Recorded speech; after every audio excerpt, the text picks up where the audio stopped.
again. And welcome to the Midday Show. I'm Jeff Everett. He is Mark Messina. May 9th, it's a Monday. The good weather is here. I don't know if you were waiting for it or not. A lot of people that I know were waiting for it. It is finally here. We're going to talk about Mother's Day. You have a different kind of take on it that I'm kind of excited to talk about. I never thought about it that way. PSU vandalism. Anytime you can talk about statues in Penn State, apparently it's a big deal, so we're going to talk about that as well. Derby's do's and don'ts. I have a couple of thoughts about the Derby this past weekend, really just like horse racing and the whole world in general, that I went down a rabbit hole this weekend after the Derby and was kind of blown away by some of the stuff. So Derby's do's and don'ts we're going to get to eventually to wrap up the weekend. Before we get to all of those crucial topics, the most important question of every day, Mark, how are you feeling? Mark is mostly good.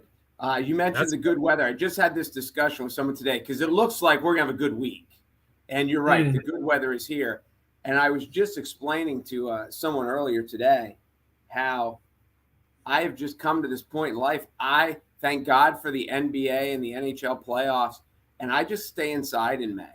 And my life as an allergy sufferer is so much better, other than a baseball game that my kid is playing in or a baseball game that I'm umpiring. I will pretty much, like yesterday, I know it's nice out. I like drove places, but I stayed inside all day. And I have learned in my 50 years that I will wait out the pollen. It goes away in the summer, and I am not fighting with it in the spring because I always lose. And I'm just done fighting. Really living life there. It is. But you see, you don't appreciate it because of the ability to breathe all the time is delightful. It is delightful. It trumps everything. If the good air is like in my basement with the remote in my hand, then that's where it is. And that's what I'll do. Eric Thomas, he's a motivational speaker. He has all these different videos and stuff, but in the book, he words it differently, but he goes, there's nothing better than breathing until you can't do it. And I always thought that that's very well put. And it's also, there's an aspect of like, it's annoying, but like like when you're going through a box of tissues, it's just, there's an embarrassingness about it. And I don't know. I have just learned, I can't wait to get on my bike and go ride around. And I used to be one of those people, just like everyone else, first warm day, I want to get out and do something.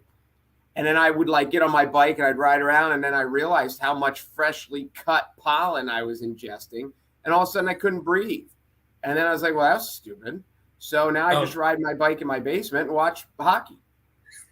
Before we dive into Mother's Day, I was telling you how much my cousin appreciated your Facebook post for Mother's Day. Can you give people like the Cliff Note, like 30-second version of what you posted? They can find. I think my stuff is all public. They can look at it.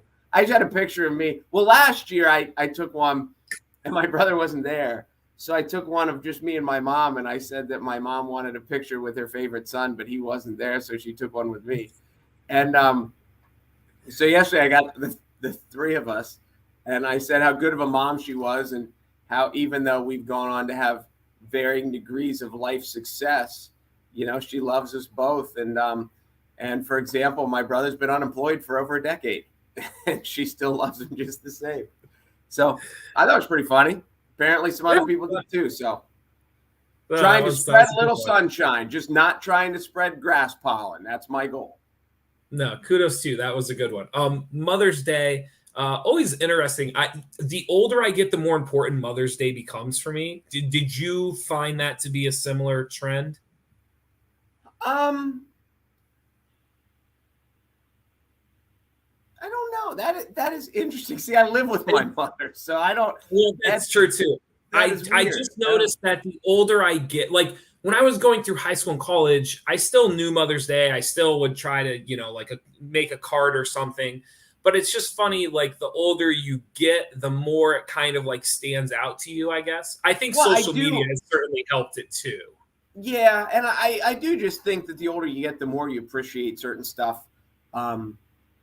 You just realize that the finality of things. My mom's 78 years old, and with each passing year, you just realize how lucky you are to have her still around and that she's in good health. and things like that. In my world, since I am no longer with my ex, my kids are never really with me on Mother's Day.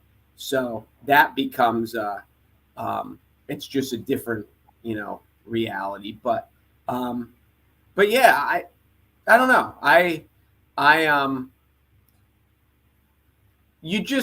think you just appreciate a lot of things that you thought were annoying and kind of like, and now as you get older, I think you realize like you're going to these things for them. Because like my kids were with their mom, I was kind of like whatever yesterday, but knowing that I could get together with my mom and my brother and she could have her kids together and stuff like that, you kind of do it for them. Yeah, I'm with you. You found an interesting take on it that I had not thought about.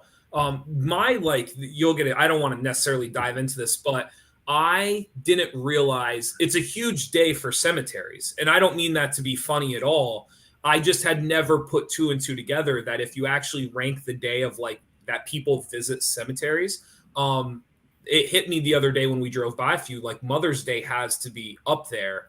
So that was kind of like my epiphany thought yesterday, driving around and kind of seeing it all.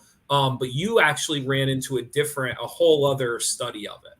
I found an article somewhere, and it was, one of the things that I'd always thought about with Mother's Day is people who were trying to start a family and were struggling or not having success, and that it must be a very bittersweet day for them, especially now with social media where everyone's like, one of the things I hadn't thought about until I read this article was the number of adult children that are estranged from their parents or a parent.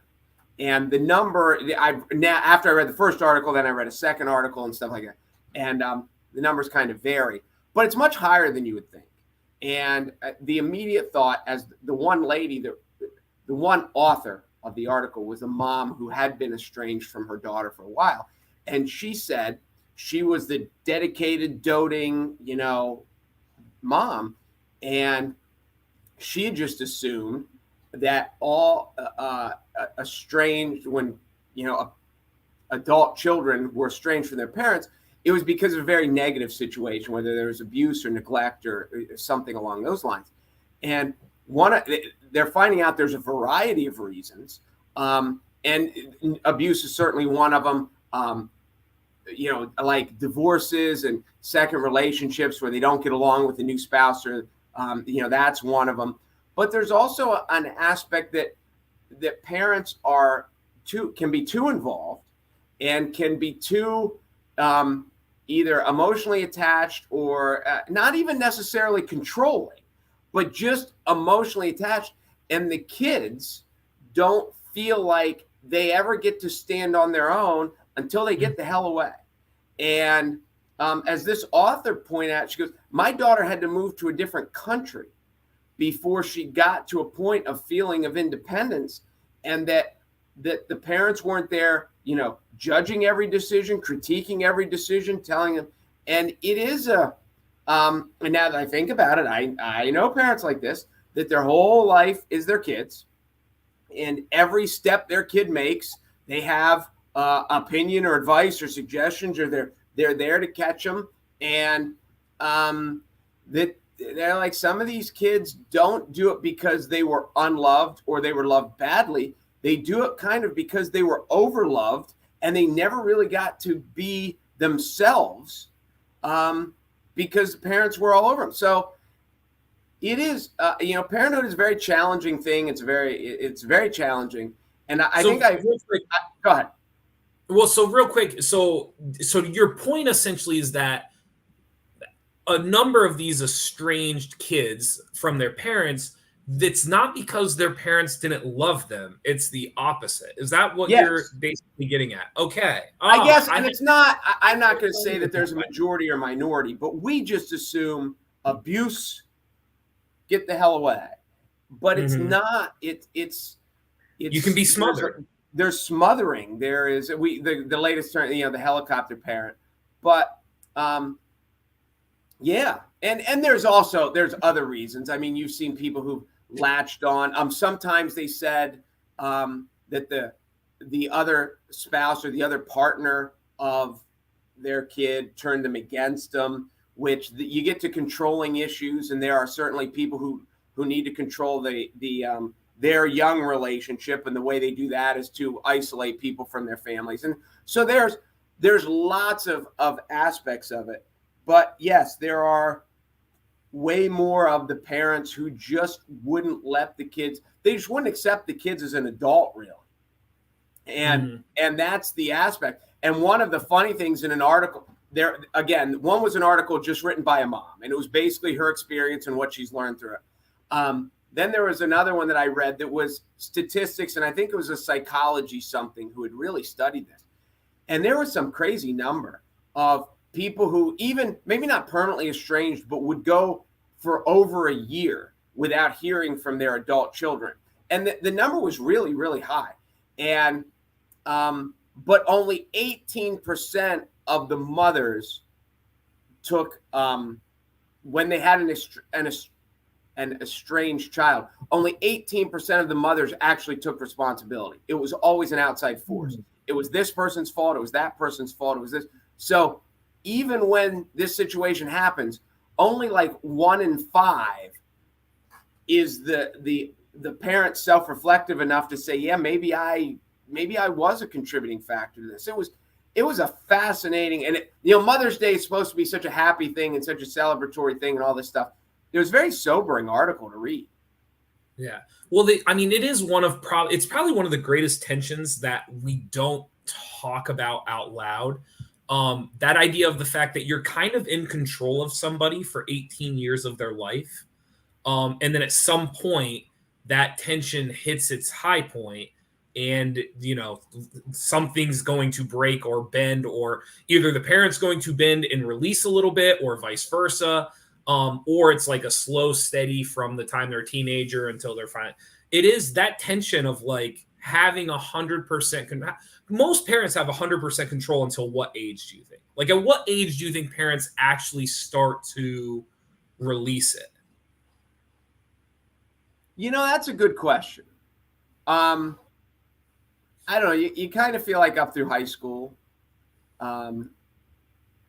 And then college, I think it starts to step back. My biggest thing, my mom will get a kick out of this, and I'm sure you have very similar aspects. One of the biggest tensions between my mother and I was when I would hold on, let me guess. That you're annoying. When I would come home from college, and she would say, "Where are you going?" And sometimes I would kind of give like it doesn't matter. Like, it doesn't, I'm leaving. I don't know where I'm going. I may go here. I may go there. I might grab a bite to eat. But it doesn't, you do realize for 4 months, you had no idea where I was or what I was doing. And so that tension, that aspect of it, I do think it's not talked about enough. That idea of like, when should a parent release? How long should a parent hold on? I can't even begin to imagine. It's got to be one of the most difficult things to do. Well, and this is one of the other things I've learned. Where are you going is so much more conversational than it is inquisitory. Like, you just kind of, as a parent, you just kind of feel like, hey, where are you going? Like, I'm supposed to ask. Not that you could say, I'm going to the moon. She'd be like, okay, when are you coming back? Like, it's just this. So it's not like she's grilling you for information necessarily. She just feels like it's the right thing to say. So I do get that. I just had this conversation with somebody the other day about parenting and how the household you grow up in, it feels like that the parents always said no. And maybe that was just my generation, that you want to do something, the parents say no. And I said, I always look for the reason to say yes, unless there's a need to say no. But I remember it was in the summer, and my son and one of his friends were good in this thing. It'd be like dark. It'd be like 9:30. It's like, hey, I'm riding my bike over to his house. And, he's going to high school. He's 15 years old. I was like, yeah, whatever. And my mom would be like, why is he riding his bike now? And I'm like, he's 15. There's nobody out now. It's like, we used to ride our bikes in the dark. What do we care? And she's like, oh, I think it's a crime. I was like, do you know anyone that's ever been arrested for riding their bike in the dark? So like, and then at the end, there's like, maybe there's a girl involved that they're going to see. I was like, maybe, I don't know. But they're like, I'm of the parental aspect that unless there's a problem, like I trust my kids until there's a reason not to trust the kids. And I do think that there is this limit of you do need to give your kids a little more rope, and like, as opposed to always knowing and always asking is stuff that's like, it's like over coaching. We've talked about this with coaching all the time. There's lots of I tell my assistant coaches, if a kid screws up and the kid knows he screwed up, you don't even have to mention it. If he knows he did it wrong, let's move on to the next play. And there's over-parenting can drive kids nuts, but it's a very hard balance, because sometimes as a parent, you feel like you're not doing your job if you're just like, whatever. My 18-year-old, I have 3 kids. My middle daughter's 18. She's senior in high school. She's the most independent kid. She's in the play. She's at work. She's whatever. There will be lots of times it's 5:00 in the afternoon and my mom will ask me, where's Lainey? And I say, I have no idea. She's either at work or she's at the play practice. And, if I don't see her in a while, I'll check in. And she loves her independence. She wants to be independent. And so you kind of have to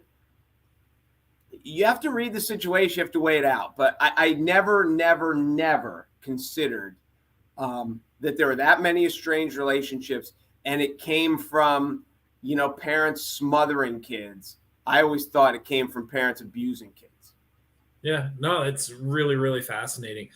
Speaking of abuse, Penn State University statue was vandalized over the weekend.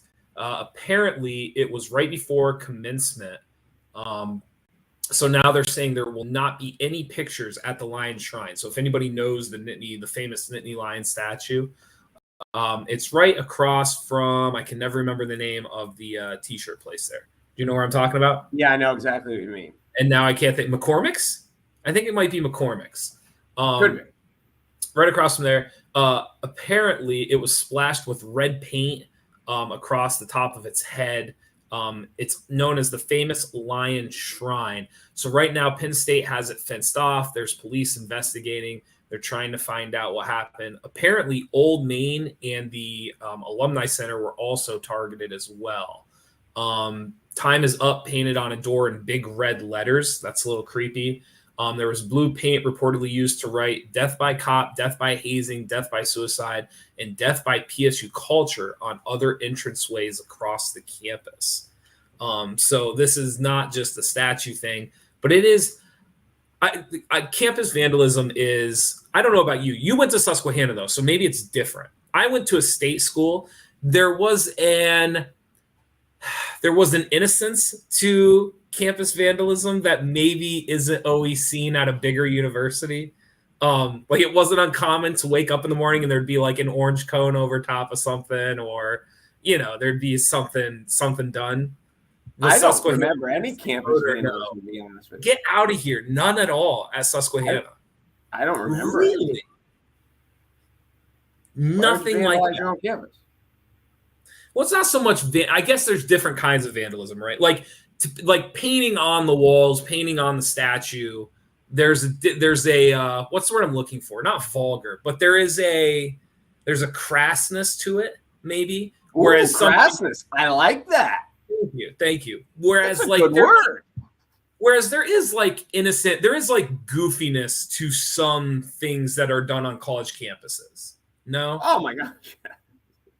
Oh, yeah. That's just Bill Maher. If you watch Bill Maher this weekend, he just talked about the value of a college degree. And it was fun. Yeah. So yes, yeah. I can't say a lot of the things he said, but yes. Yeah, I don't see my initial thought, because I knew there was vandalism. I didn't read the article. I thought it was a direct relation, especially when I heard it was red, was to Roe versus Wade.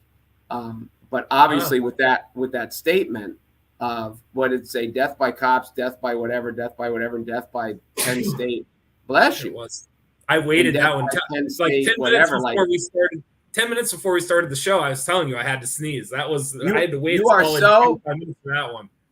You are so incompetent. It takes you a half hour to get a sneeze out. Like, that's one way to all put things it. in life that everyone's good at, it's sneezing, except you.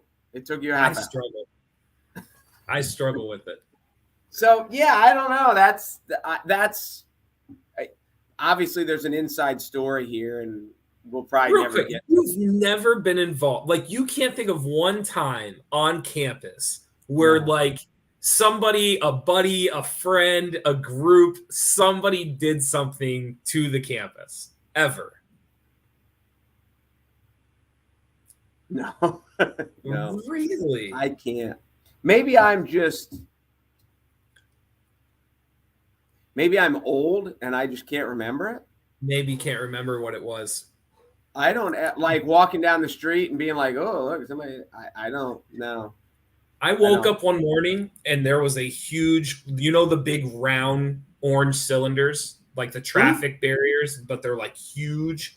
I woke up one morning and there was one of those in the middle of my living room. That's cool. Just sitting there. Yes. So that was a good morning breakfast when we all talked about how it ended up there. How did you had nothing like that. Nothing ever taken from campus. Nobody ever wrote something on something. Nothing. I'm sure. Maybe I'll have to text my college buddies. I don't remember anything. No. I was gonna say, kudos to Susquehanna if that's the case. We were a classy bunch. The old river rats, huh? River rats. Amen. Amen. Derby do's and don'ts. Did you watch it live? Speaking of ridiculous college, I want to get this in before, and this has nothing to do with college, but did you hear about the dude who he was in Blair? Is there a Blair County? He showed up for his DUI hearing, and he was drunk, and he drove drunk. And when he walked in, they're like, "This guy's drunk," and apparently he's on probation from 2 others. So he's had 3 DUIs in a recent time frame, and he showed up to his hearing drunk, and he drove himself to get there. He's going to need help. You think? He's going to need some help. Right. So anyway, I just thought I wanted to get that one out of the way because where was that one at? What'd you say? I think it was. Where was that one at? Okay. Is there a Blair County, Pennsylvania? Possibly. There's too many of them. Can't keep track of them all. There's a lot. 68, 67, something like that. Did you watch the Derby live? Of course. What was your reaction? Let me ask. Can I ask this real quick? Did you see him coming on the inside? Well, at the end, yes. At the very end of it. We were talking about this yesterday at Mother's Day. My nephew showed me a clip. Have you seen the clip of just the winning horse? What was it? Rich Strike? Strike it, Rich Strike. What? Rich Strike. Is that what it's called? I think so. Just the almost like the spot shadow on that horse out of the final turn and down the stretch. The aerial, right? He went a long way at the end. He got lucky that he could weave his way through. He got gaps to get there, but it's not like in the home stretch he was 5 yards behind and ran him down. He ran a long way. And the story of people to know that he wasn't even in the field Friday morning. Yeah. That's the craziest part of it, is him not being in the field. I've noticed when I talk to people, there's 2 types of people. There were the people watching the front and had literally didn't see the horse until the very end. And then there was another group of people where you're watching the inside. I've just always been ingrained. I've been told since I was a little kid, watch the inside, watch the inside, watch the inside. And so there's 2 factions of people. So as they're coming around the final bend, I'm watching the inside. And so I'm watching him try to figure out whether or not, because there was one other horse on the inside. And I'm watching him, and I'm like, it literally looked like he was going to run into the other horse. That's how much faster he was coming around down the stretch. And so I'm watching like the inside, and I'm like, I start like screaming like 10, 15 seconds before the end, because I could like kind of see him coming on the inside, but I never thought in a million years like he was actually going to get there. But I have a couple of other like friends that have said like, yeah, I was watching the inside, so it's funny, depending on who you talk to, you either kind of saw it live or you had to go back and watch it again, because it was like, where did that even come from? But the great, and you always make fun of me when I do baseball stats like this because it's so old. By the way, Miguel Cabrera got his 600th double. So, but how many years? What's 130 some years of the Kentucky Derby? It's the second biggest long shot. Literally, the horse was not in the field on Friday morning. One of the horses scratched, and this horse was like the first alternate. So they called him, and he'd run 7 races before. He'd won 1. He'd finished in the money like 3 times, and he'd finished out of the money 3 times, which is the top 3. So there was nothing about pedigree. There's nothing about anything that said, other than the trainer said, the longer the distance, the better he got. And so he's like, we really thought. Now they asked the trainer, like, did you think he had a chance? He's like, of course we thought we had a chance. We never entered. But you could see just it's absurd. And you wonder how many I think the beauty of this is for the little guy, against the man. When you talk to horse racing people, they're like, these horses don't. The experts probably would have said the horse has a better chance not to finish than it does to win. So the people who made money on this were the drunken morons who threw $10 on the horse that was 79-1, because the people who know this stuff, who study this stuff, there's no indication that this horse had any chance. So none of the geniuses that know the game had any money on this unless it was a joke. So anybody who won big, they were nobodies that were kind of making a mockery of it. And all of a sudden, did it go off 79-1? I mean, $100 bet on this horse pays off essentially $8,000. Yeah, I think it was 80-1 was the final. You kind of hinted at this a little bit. This is one of my, I wasn't bothered by it, but I do not understand this.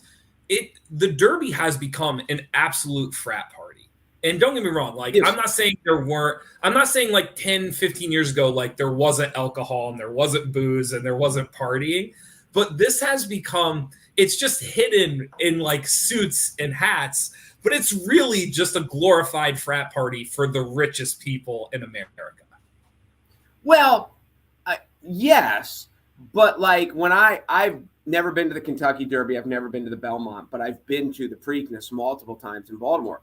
There was 100,000 people on the infield, and the people on the infield are not rich. These are college kids. These are I had a buddy describe it to me. It's a beach party with no beach, and right. Now, so there are the well-to-do people who sit up in the crowd and who have all their fancy hats on and they're in the suits, and there are people in t-shirts and flip-flops who drank 3 boxes of beer that day. And there is a wide variety of people. But if this was Daytona, like it just in the last year or two, like if this was on Daytona Beach, like the cops would have been rolling up with like the surfboards on top of the cop cars with the sirens and like dispersing people. Like, have you seen some of the photos and videos from this year's Kentucky Derby? No. It's literally it's a glorified like Bloomsburg. What is it house party? What is the yes. It's listen, when I lived in Baltimore, it was really like people would, because it's at the end of the year. The way it works, the Kentucky Derby is the first Saturday in May, and the Preakness is the third Saturday in May. So you get to the third Saturday in May, and what will it be this year? The Saturday was the 7th, right? So it'll be the 21st. Well, colleges are done. So there are people that are taking stuff out. They would bring couches. People would carry couches onto the infield and just leave them. Like when it was over, everyone just left it. So there would be furniture. There would be all this stuff that nobody wanted anymore. And Yeah. the drunken debauchery, it was like Mardi Gras with girls in their shirts. And I remember this was back in the 90s, in the early days of the internet. I worked at a radio station, and they had all these pictures, and they're posting pictures of girls. And the one girl emailed, and she's like, I am a school teacher. Take that down before I sue you. And then they're like, yeah, we probably shouldn't post these anymore. But it was back, when the internet was the wild, wild west and nobody knew what laws were. So, right. yeah, I mean, that's always been the way it was in ball. I mean, there'd be, and when you're on the infield, you can only see an eighth of the track, depending Right. on where you are. So you would see the horses race around, and then you're trying to find a screen, and then you're looking over when they finish. But you can't see anything unless you're watching it on a big monitor somewhere. It is a block party gone mad. Before you have to go, the other thing that's great is you can see which celebrities really like to gamble and which celebrities are there because it's an appearance. It's almost like free publicity. It's free marketing essentially. So you have like some of these celebrities, they are like invested and they are like, this is about the race and this is nothing else. So there's a couple of videos of like celebrities going up to say hi to people and celebrities are, oh, hey. And they like turn and just go back. One of them, Bill Belichick, tried to say hi to David Portnoy, the Barstool Sports guy. And Bill was like, Dave. And Dave like turned and he was like, hey. And then he turned around and he like looked at the camera. He was like, not now, Bill. Like, what? Like, are you serious? And like, so it is funny how like some people are truly there for the Derby, but you can tell some of them, like their publicist was like, hey, like we should go to the Derby this weekend, wear your best hat. Da, da, da. It's just neat to see those two different types of celebrities next to each other in that moment. No, but it was a historic. If you're looking for the underdog of the field, it's very John Daly-ish. If for non-golfers who don't remember, John Daly, he won 2 majors in his life. He won the PGA and he won the British Open once. But he was like the 8th alternate. And it got to Tuesday of PGA week, which is one of the 4 biggest tournaments of the year. And one of the guys showed up and his back was hurting too bad. He couldn't play and he scratched on Tuesday afternoon. And they called all the other alternates and all the other guys had commitments or they were somewhere else. And John Daly was sitting home on his couch and they said, he's like, well, if I drive through the night, I can get there tomorrow afternoon. And they're like, just get here. We have a caddy waiting for you. We'll figure it out. So Tuesday morning, he wasn't in the field. By the end of Thursday, he was leading and he led, from wire to wire and he won the PGA. So it's the same way with this. Like literally they wake up Friday morning, he wasn't in the field. And they scratched, and he was relatively local horse. He's there in Kentucky, and they're like, hey, there's a spot in the gate if you want it. And they said, sure, and there he is, and he wins. And it's what a neat story. It is a neat story. But it is, with each passing year, you realize people care about horse racing for 2 weeks a year, maybe 3. They'll care about the Preakness to see if this horse wins again. And if this horse wins the Preakness, then the Belmont's a big deal. If this horse doesn't win the Preakness, then the Belmont, it's just another. It's a blurb across the bottom of the ESPN ticker, and it's an alert on your phone, and then that's it.